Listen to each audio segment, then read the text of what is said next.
Jaz bom predstavil stališče katedre za medicinsko etiko Medicinske fakultete Univerze v Ljubljani o predlogu zakona o pomoči pri prostovoljnem končanju življenja. Katedra je tudi izrazila izrazito odklonilno stališče v zvezi s predhodnim predlogom.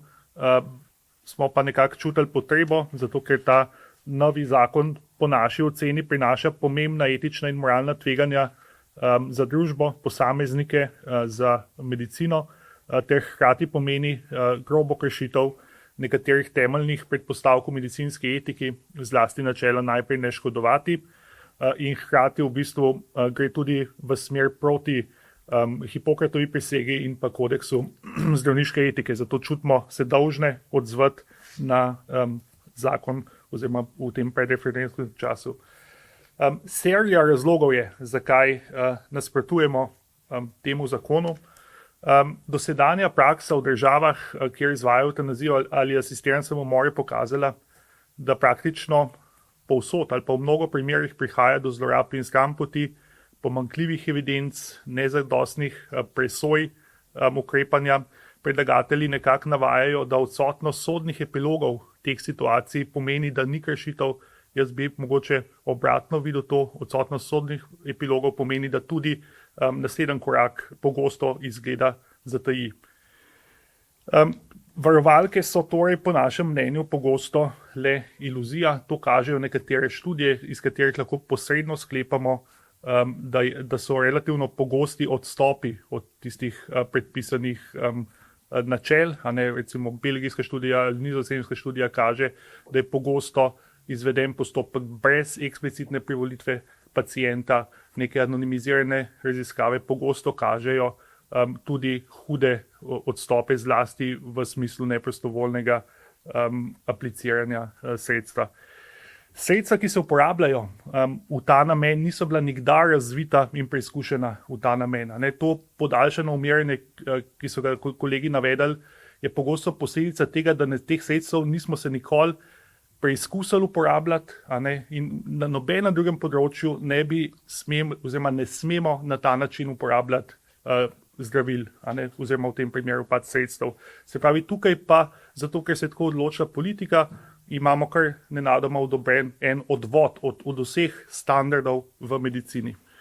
Dejanje je tudi nepovratno. Vemo pa, v medicini je pogosto napačna diagnoza ali prognoza. In če nekdo sprejme tako odločitev na podlagi recimo temu zmote ali pa napačnega diagnosticiranja, je to huda kršitev etičnih načel. Vemo, da je pri poskusih samomora Slovenija v vrhu samomorilnosti, kot je tudi kolega Škodlar lepo povedal. Poskus samomora je pogosto klic na pomoč.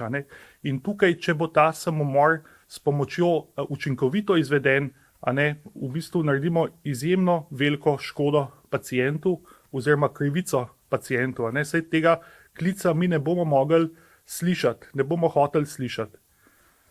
Nadalje, ko je enkrat asistiran samomor v družbi prisoten, pomembno spremeni družbo in zdravstvo, aktivna prekinitev življenja človeške osebe postane sprejemljiva in celo zagotovljena strani države, glede na naš zakon celo prioritetno zagotovljena, ima prednost pred ostalimi storitvami, zaradi katerih ljudje čakajo v vrstah. Hkrati pa zdravljenje, lajšanje trpljenja in spoštovanje življenja do naravnega konca, vključno s preprečevanjem samomorov, to so zaveze zdravnikov svojim bolnikom, ki se pač v primeru legalizacije asistiranega samomora v ključnem vidiku prelomijo. Naprej. Čim je bil glede na države, prakso iz več držav, storjen prvi korak legalizacije pomoči pri umiranju, gre pogosto razvoj prakse svojo pot. Na začetku vedno spremenijo zakon na podlagi nekih izjemnih posameznih zlog, v katerih v resnici noben od nas ne more imeti nekih dobrih rešitev, oziroma smo lahko vsi samo v tem smislu sočutni. Hkrati pa potem postaja to lahko legalna izbira za psihiatrične paciente, za mladostnike, celo otroke, za ljudi, ki so utrujeni življenja, se pravi, ki imajo tako imenovano eksistencialno trpljenje, ali celo za dementne. Postopoma se torej iz teh najtežjih primerov, ki navajajo morda prepričljive razloge za željo po smrti, ta pravica širi na povsem drugačne primere. Quebec v Kanadi ima približno 7%, v manj kot 10 letih po spremembi zakona je 7% vseh smrti posledica evtanazije. Pri nas predlagatelji govorijo o 20-30 primerih. Če bomo prišli na 7%, bo to 2000 primerov. To je 100-krat več. To so povsem drugi primeri, kot tisti, zaradi katerih je bil zakon spremenjen. In to je enostavno nepošteno in neetično. Naprej. V bistvu, kar nas še posebej skrbi, je to, da ko je enkrat legaliziran asistiran samomor, družba ali okolica svoje najšibkejše posameznike morda, oziroma pogosto, kot lahko sklepamo, posredno lahko prisili v tako odločitev. Te pritiski ne bodo direktni, ampak so lahko subtilni. Po našem mnenju se noben človek nikoli ne sme znajdeti v situaciji, ko bi se mogel komorkoli upravičevati za svoj obstoj. Tudi če samo on subjektivno tako čuti. Vsak človek ima pravico do življenja in noben mu tega ne sme odvzeti. In v bistvu po drugi strani pa noben človek po našem mnenju nima pravice drugega človeka, v tem smislu pričakovati od drugega človeka, da mu bo pomagal prekiniti lastno življenje. Nekateri podatki študije iz držav Oregon, ZDA, da mnogi ljudje, starostniki, navajajo dejstvo, da to, da ne bi želeli biti v breme svojcem, igra pomembno vlogo pri odločitvi za pomoč pri samomoru. To je tisto, kar nam nekako posredno nakazuje na to, da so te pritiski ne samo strašenje, ampak realnost. Menimo, skladno s stroko paliativne medicine, kot je moja predhodnica izjemno lepo povedala, da lahko paliativna oskrba danes pomaga učinkovito lajšati bolečino in druge zdravstvene stiske. Tukaj smo šli tukaj se že več let pogovarjamo o problemu 20 do 30 ljudi. Problem učinkovite paliativne oskrbe je problem 1000 ljudi. Se pravi, za 20 ljudi smo pripravljeni spreminjati zakon, dajmo narediti zakon o paliativni oskrbi za več tisoč ljudi. To kaže, da motivacija predlagateljev ni pomagati, ampak imajo neke druge motive izgleda. Hkrati, trpljenje je subjektivno. Pogosto to ni nujno fizično trpljenje. Pogosto, mogoče še pogosteje, glede na katere študije, je to trpljenje socialno, psihološko. Vemo, osamljenost, potrtost, to je vse pogosto med starimi ljudi. In tem najšibkejšim obrobnim je treba dati vedeti, da niso odveč. Ne jim pa dajati nekega instant izhoda, v katerega se bodo morda čutili ga dolžni sprejeti. Nadalje, evtanazirani bolniki brez malignih bolezni vse pogosteje postajajo dragocen vir organov za presaditev. Nekateri kazalci kažejo, da je lahko darovati organ, po asistirani smrti postaja pomembna motivacija za ljudi, da se za to odločijo, ker pač hočejo iz svojega življenja še nekaj narediti, nekaj pozitivnega, pomagati ljudem. To je po našem mnenju popolnoma napačna motivacija.